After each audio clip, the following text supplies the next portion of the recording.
Napoleonic Age, a time of epic land battles and naval engagements, of political unrest and widespread revolution, an era defined by one legendary general. Hi, I'm Kieran Brigden, Studio Communications Manager for the Creative Assembly. Today we're going to show you a 2-on-2 multiplayer battle in Napoleon Total War. The battlefield we're fighting over will be Waterloo, one of the historical scenarios available in Napoleon, and a battle map for multiplayer play. I'll be playing as the British, led by the valiant General Picton, whose top hat is the source of his power. My allies in this venture will be the Prussians, also a capable and standard force, very well drilled with very good elite infantry units. We'll be seeking to dominate and take the valuable middle ground of Waterloo against an opposition of a combined Spanish and French force. The early rush for the middle ground begins, with me committing as many of my troops as possible and the Prussians doing the same in order to take as much ground as we can from our enemies so as not to be forced back toward our defensive positions. The Spanish also move forward with speed. An army composed of heavy cavalry units is coming up on their flank, a deadly and quick force on the battlefield. I try and counter this by bringing my artillery very quickly into position. Horse-drawn artillery is absolutely key to position and movement on the battlefield. Setting this up early allows me to pound the French lines before they ever get into position, giving them devastating morale penalties and casualties before they arrive.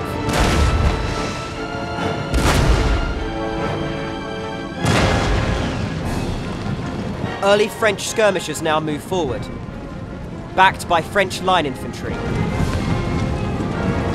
I move my own skirmishers forward, matching the French for range and reload, hoping that the better of the two sets of men will win the day. Skirmishers begin to engage one another now in early combat, picking targets and firing at will.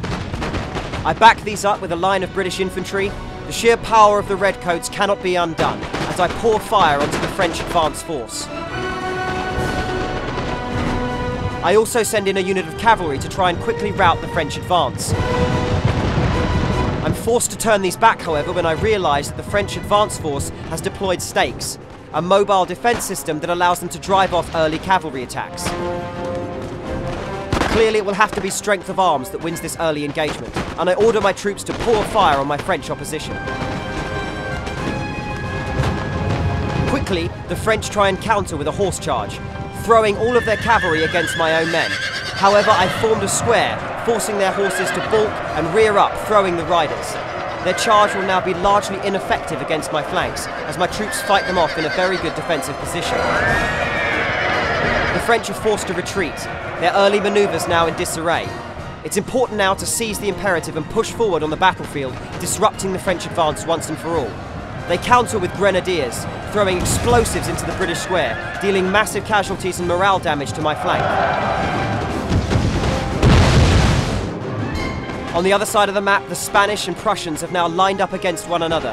Long lines of infantry rake fire into each other as they try and dominate the central position.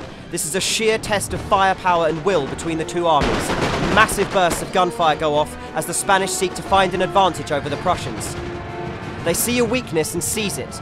Pouring in the heavy cavalry units that we saw earlier in the game, they seek to smash the Prussian right flank and devolve the Prussian advance before it can even begin. The Prussian flank is helpless to resist such a heavy cavalry charge and begins to fold almost instantly. The Prussian-British advance is now in real danger. If the Prussian flank folds, we'll have a unit of heavy cavalry from the Spanish between us both.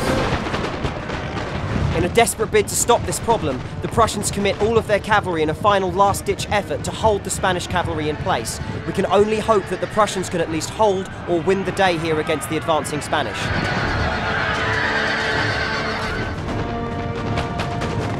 With these actions now ongoing, I push an advance force of British straight into the gap that has now formed between the Spanish and French lines, hoping to exploit the disarray that has become the French initial action.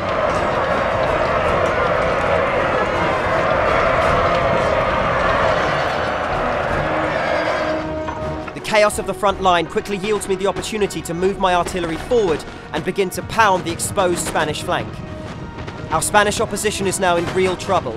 He's pinned from the front with the might of the Prussian army and taking fire with power from the right. British artillery begins pouring grape shot into the Spanish line as the Prussians hold him in play at the front. The French are busy trying to deal with my early actions, and the Spanish now have the force of 2 of their opponents bearing down upon them.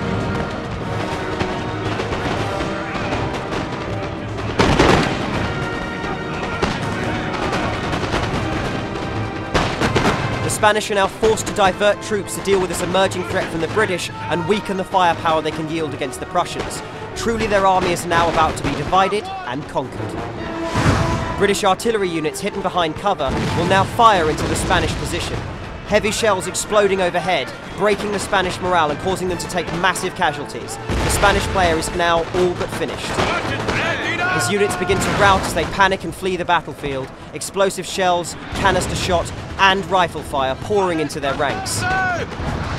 The French are now forced into abandoning their early positions as they can only watch their ally crumble and defeat. A charge from the Royal Scots Greys finally finishes the rear of the Spanish units.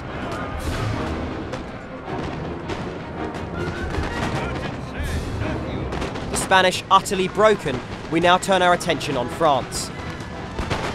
The initial French position amongst the trees will have to be abandoned as I push forward a unit of Highland foot. These units are incredibly adept at close combat and are devastating in melee. When they commit to the French, I can only hope that by sheer force of arms and combat prowess, I can win the day. Grenades, explosions and hand-to-hand combat rip through the French line as they begin to falter and have to begin to retreat backward. The Royal Scots Greys, an elite unit of British cavalry, are now free to ride to the crest of the hill where the remaining French artillery piece is located. With a single charge, I hope to destroy their only artillery option, forcing them to use the remains of their infantry against me. My Prussian ally mop up the remains of the Spanish army and begin to turn on the remains of the French, knowing now that we've all but succeeded, barring some horrible tactical blunder.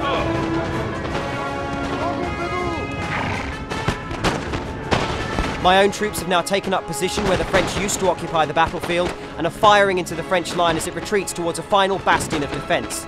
The French have garrisoned this stronghold right near the position in which they started. They fire safely from the windows, causing massive casualties to my troops and taking few damage in return. I need to find some way to liberate this position and finally push on to the final hill and crush the remains of the French army. Using the trees as cover, I begin to try and formulate some form of strategy to actually destroy the French where they stand and hopefully win the battle with a final decisive move. This opportunity comes when I retarget my howitzer cannons on the building the French have occupied. With the Spanish line shattered, I'm free to use these explosives on the garrison building. The French now know that the building is all but lost. Should it collapse on above them, all of the units inside will be killed. They run literally for the hills. The final French units involved in this battle will be the elite French Old Guard. They truly will stand to the last. It's now up to me to rout and destroy the French Old Guard on this hilltop. I send a unit of line infantry to crest the hill, explosives bursting behind their back, Union Jacks waving ahead of them as they crest this final precipice and crash into the French units. It's all over for France. They must know this is it, but they fight bravely on before surrendering and retreating from the battlefield. For Prussia and Britain, a glorious victory. For France and Spain, a hideous, shaming, personally damning defeat. Thank you very, very much for watching. This has been Napoleon Total War.